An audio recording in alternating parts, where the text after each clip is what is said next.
Hi, my name is Joyce Cooper, and I'll be performing Tillie from The Effects of Gamma Rays in Man in the Moon Marigolds by Paul Zindel and Iago from Othello by William Shakespeare. He told me to look at my hand, for a part of it came from a star that exploded too long ago to imagine. This part of me was formed in a tongue of fire that screamed through the heavens until there was our sun. And this part of me, this tiny part of me, was on the sun when it itself exploded and whirled in a great storm until our planets came to be. And this small part of me was then a whisper of the earth. When there was life, perhaps this part of me got lost in a fern that was crushed and covered until it was cold. And then it was a diamond millions of years later.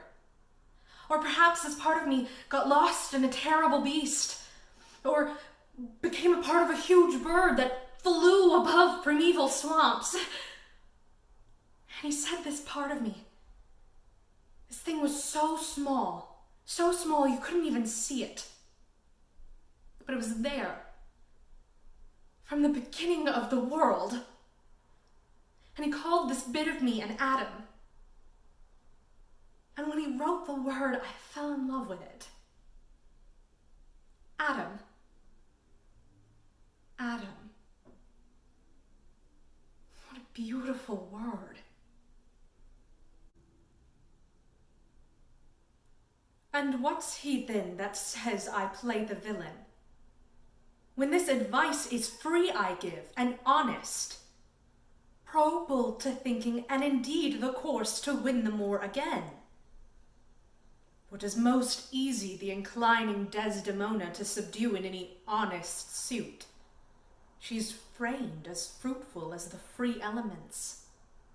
And then for her to win the more were to renounce his baptism, all seals and symbols of redeemed sin. His soul is so enfettered to her love that she may make, unmake, do what she list, even as her appetite shall play the god with his weak function. How, then, am I a villain to counsel Cassio to this parallel course, directly to his good?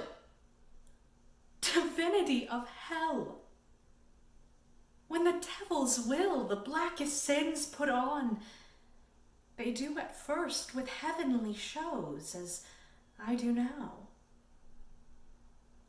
For whiles this honest fool plies Desdemona to repair his fortune, and she for him pleads strongly with the Moor, I'll pour this pestilence into his ear, that she repeals him for her body's lust, and by how much she strives to do him good, she shall undo her credit with the Moor.